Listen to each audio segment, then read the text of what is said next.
Care centre में Yumi नाम की लड़की को देखते हैं, जो कि इस सेंटर से एक बच्ची को अडॉप्ट करने के लिए आई थी और उस बच्ची का नाम जियो था।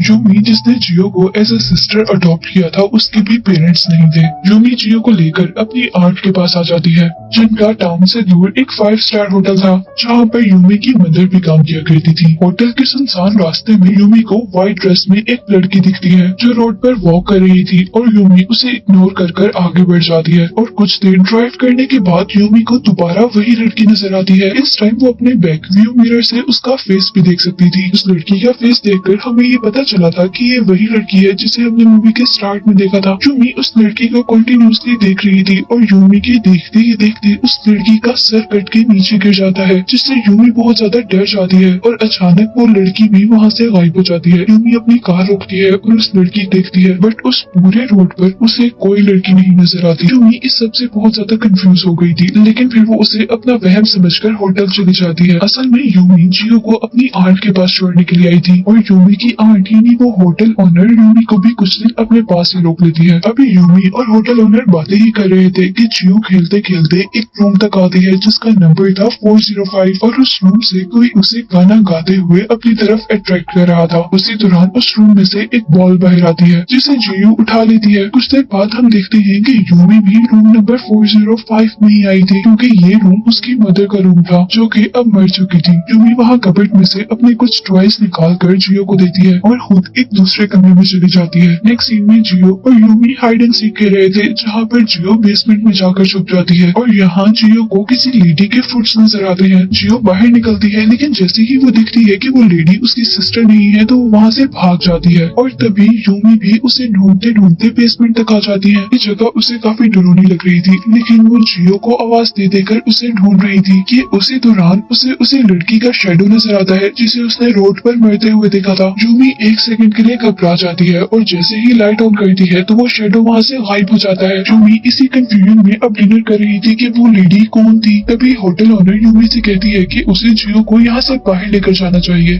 किसी अम्यूजमेंट पार्क में, जहाँ पर वो बचपन में जाया करती थी। डिनर के बाद वो सब लोग बातें कर रहे होते हैं कि जियो सोफे पर ही सो जाती है। यूमी उसे उठाकर बेडरूम में लेकर जा रही थी। तभी हम देखते हैं कि ऊपर किसी फ्लोर से एक ब्लैक शेडो उन्हीं को देख रहा था, जैसे वो ब्लैक शेडो इन्हीं के पीछे हो और इनको टारगेट बनाना चाह रहा हो। नेक्स्ट मॉर्निंग यूमी जियो को अपने साथ एक अम्यूजमेंट पार्क में लेकर जाती है, जहाँ पर वो काफी अच्छा टाइम स्पेंड करते हैं और यूमी नोटिस करती है कि जियो किसी से बातें कर रही है, लेकिन करीब जाने पर उसे वहाँ पर कोई भी नजर नहीं आता। वो जियो से पूछती है कि तुम किससे बातें कर रही थी और जियो अपने सामने इशारा करके कहती है कि ये लेडी मेरे से खेलने को कह रही है, बट यूमी को तो वहाँ पर कोई भी नजर नहीं आ रहा था। उसे लगता है कि जियो झूठ बोल रही है और वो जियो को लेकर होटल वापस आ जाती है। होटल में जब लेडी जियो के साथ खेल रही होती है तो उसे अपने पीछे एक शेडो दिखाई देता है और अचानक वो उसी रोड पर पहुंच जाती है जहाँ पर उसने लेडी को मरते हुए देखा था। वहाँ हर तरफ अंधेरा ही अंधेरा था, बस एक बस स्टॉप नजर आ रहा था जहाँ उससे दोबारा वही लड़की नजर आती है। वो लेडी बगैर घूमे अपनी नेक को पूरा का पूरा रोटेट कर लेती है, जिससे डर कर यूमी की आंख खुल जाती है और हमें पता चलता है कि ये सब यूमी का एक ड्रीम था। यूमी होटल का राउंड लगा रही थी कि तभी होटल की वेट्रेस यूमी से कहती है कि तुम्हें जियो को यहाँ पर नहीं लेकर आना चाहिए था। वो वेट्रेस कहती है कि ये होटल हॉन्टेड है और इसी वजह से सारा स्टाफ यहाँ से भाग गया है। वो वेट्रेस अपनी स्टोरी बताते हुए कहती है कि एक मरतबा मैंने रूम नंबर 405 में एक लेडी को देखा था, जो कि वेट्रेस की यूनिफॉर्म में थी और मुझे लगा था कि वो यहाँ का एक स्टाफ है, पर जैसे ही मैं उस रूम के अंदर गई तो वो लेडी एक घोस्ट में चेंज हो गई। वो बताती है कि ये घोस्ट उसी लेडी का था जिसने इस कमरे में सुसाइड की थी। वो वेट्रेस अभी यही बता रही थी कि उस लेडी ने कैसे सुसाइड की कि यूमी उसे चुप करवा देती है, क्योंकि वो लेडी ही यूमी की मॉम थी और यूमी अपनी मॉम के बारे में अब कुछ भी सुनना नहीं चाहती थी। इसके बाद यूमी यहाँ से जियो के पास जाती है और जियो के पास जाने पर वो दिखती है कि जियो ने उसकी फेवरेट डॉल तोड़ दी है। वो गुस्से में जियो से पूछती है कि तुमने ऐसा क्यों किया, लेकिन जियो से बताती है कि मैंने ऐसा नहीं किया, बल्कि ये उस लेडी ने किया है जो रूम नंबर 405 में रहती है और साथ ही वो ये भी कहती है कि देखो वो अभी भी तुम्हारे पीछे है और हंस रही है। यूमी को यहाँ भी लगता है कि जियो झूठ बोल रही है, इसीलिए वो जियो को बार बार झूठ बोलने की वजह से बहुत ज्यादा डांटती है। अब रात में यूमी जियो के लिए एक लेटर लिखती है क्योंकि वो जियो को होटल ऑनर के पास छोड़कर जा रही थी। और यहीं दूसरी तरफ हम उस वेट्रेस को देखते हैं जो कि बेसमेंट की तरफ जाती है और वहाँ जाने पर उसे बहुत सारा ब्लड दिखता है। यूमी अभी अपने घर के रास्ते में होती है कि तभी उन्हें होटल ऑनर की कॉल आती है जो बता रही थी कि जियो भी मिसिंग है और उसके साथ वो वेट्रेस भी यहाँ से मिसिंग है। यूमी जल्दी से होटल वापस आ जाती है और यहीं पर हम एक पुलिस ऑफिसर को भी देख रहे हैं जो कि जियो को ढूंढने के लिए आया था और उसे लग रहा था कि जरूर उस वेट्रेस ने ही जियो का किडनैप किया है। यूमी जियो को जगह जगह ढूंढती है और उसे ढूंढते ढूंढते एक पार्क में भी जाती है पर उसे जियो कहीं पर भी नहीं मिलती और यहाँ वो एक लड़की से टकराती है जिसकी एक आंख पर पट्टी बंधी हुई थी और तभी इस पार्क में होटल ऑनर आती है और वो यूमी को अपने साथ वापस होटल ले जाती है। इसके बाद जब यूमी होटल में जागती है तो उसे अपने रूम के डोर पर वो वेट्रेस दिखाई देती है, लेकिन यहाँ वेट्रेस ने अपना यूनिफॉर्म नहीं बल्कि यूमी के ही कपड़े पहने हुए थे। यहाँ पर यूमी से कह रही थी कि रूम नंबर 405 में रहने वाली लेडी ने सुसाइड नहीं किया था और वो सब कुछ जानती है कि वो लेडी कैसे मरी थी। और ये कहते साथ ही वो वहाँ से चली जाती है और यूमी जब उस वेट्रेस का पीछा करते करते उसके रूम में जाती है तो उसे वहाँ पर वेट्रेस की डेड बॉडी मिलती है। यूमी उस डेड बॉडी को देखकर बहुत ज्यादा घबरा गई थी और बहुत ही परेशान थी। बाद में पुलिस ऑफिसर्स आकर उस वेट्रेस की डेड बॉडी को यहाँ से ले जाते हैं और यूमी बस बैठे हुए ये सब कुछ देख रही थी कि तभी उसके कंधे पर कोई हाथ रखता है।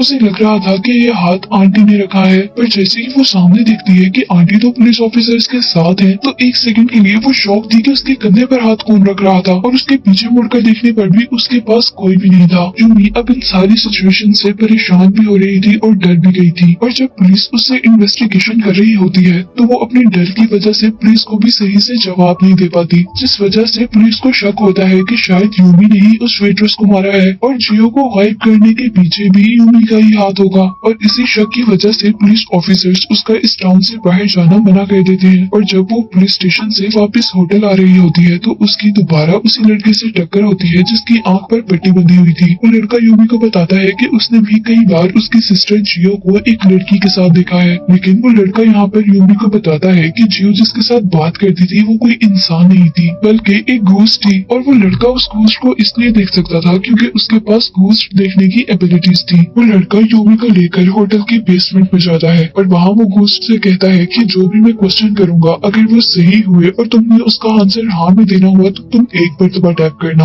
और अगर उन क्वेश्चंस का आंसर नो में हुआ तो तुम 2 मरतबा टैप करना। वो उससे क्वेश्चन करता है कि क्या तुम मरे थे, क्या तुम्हारे पास जियो है, क्या तुम्हारा मर्डर हुआ है, और इन सारे क्वेश्चंस के आंसर के लिए वो एक मिनट पर टैप करती है। यहाँ पर उस लड़के ने जो घोस्ट को स्टिक दिया था उसी स्टिक से घोस्ट जमीन पर एक ड्राइंग बनाता है। इस ड्राइंग को देखकर वो लड़का बहुत ज्यादा डर जाता है और यूमी से कहता है कि ये सब कुछ मेरे बस से बाहर है और वो जैसे ही यहाँ से भागने लगता है तो वो घोस्ट उस पर अटैक कर देती है और उसका गला दबाते हुए उसे हवा में उड़ाती है। और तभी यूमी और वो लड़का यहाँ पर एक मरी हुई लड़की का सर देख रहे हैं। वो लड़का यूमी से कह रहा था कि जियो मर चुकी होगी और तुम्हें अब इस होटल को छोड़कर बाहर चले जाना चाहिए, लेकिन यूमी उसकी बातों को इग्नोर कर देती है और वापस होटल के अंदर चली जाती है। होटल के रूम में उसे दोबारा वही ड्राइंग नजर आती है जो ड्राइंग बेसमेंट में घोस्ट ने बनाई थी। यूमी अब होटल से निकलकर बस स्टॉप पर चली जाती है जहाँ पर उसे एक मिसिंग लड़की का पोस्टर नजर आता है। वो लड़की 5 साल पहले गायब हुई थी और अब यूमी उस लड़की के घर पर जाती है और उस लड़की के घर जाने पर यूमी को उस लड़की के ग्रैंडफादर मिलते, जो से बताते हैं कि होटल ओनर उस लड़की को पियानो सिखाया करती थी और उस होटल ओनर का बेटा उस लड़की का फ्रेंड था, लेकिन उसकी मेंटल कंडीशन कुछ ठीक नहीं थी और उसने होटल में ही सुसाइड कर ली थी। ये फैक्ट सुनकर वो शॉक हो जाती है क्योंकि आंटी तो उसे यही बताती रही थी कि उनका बेटा ऑस्ट्रेलिया में है। अब सीन्स दोबारा होटल में शिफ्ट होते हैं जहाँ पर पुलिस इन्वेस्टिगेशन कर रही थी और होटल के एक रूम में उन्हें वही मिसिंग लड़की एक रोप से लटकी हुई नजर आती है। अजीब बात ये थी कि इस लड़की ने जिस रोप से सुसाइड की थी मरते वक्त वैसे ही रोप उस वेट्रेस की बॉडी पर थी जिस वेट्रेस को मरते हुए हमने इस मूवी में देखा है। यूमी अब होटल जाने करने पर बेसमेंट के अंदर जाती है, जहाँ पर उसे एक दरवाजा मिलता है। यूमी उस डोर से एक रूम के अंदर जाती है, जिस डोर का दूसरा दरवाजा रिसेप्शन के पास खुलता था और इस रूम में बहुत सारे सीसीटीवी मॉनिटर्स लगे हुए थे। यूमी उस रूम के अंदर जाती है और दूसरी तरफ हम रिसेप्शन पे पुलिस ऑफिसर को देखते हैं, जो कि होटल ओनर का वेट कर रहा था। तभी रिसेप्शन पर उस रूम का गेट ओपन होता है और वो पुलिस ऑफिसर भी उस रूम के अंदर चला जाता है। और अब इस रूम से हमें इस मूवी की मिस्ट्री पता चलने वाली है, जहाँ पर यूमी को होटल ओनर का बेटा नजर आता है, जिसे मम्मी बनाकर रखा गया था। और तभी वहाँ पर ऑफिसर आ जाता है और वो यूमी को अरेस्ट ही करने वाला था कि उन्हें वॉल से एक आवाज आती है। और जैसे ही ऑफिसर उस वॉल को तोड़ता है तो उस वॉल के अंदर से उन्हें बहुत सारे मरे हुए लोग नजर आते हैं और कुछ लोगों के तो वहाँ पर कटे हुए सर भी रखे हुए थे।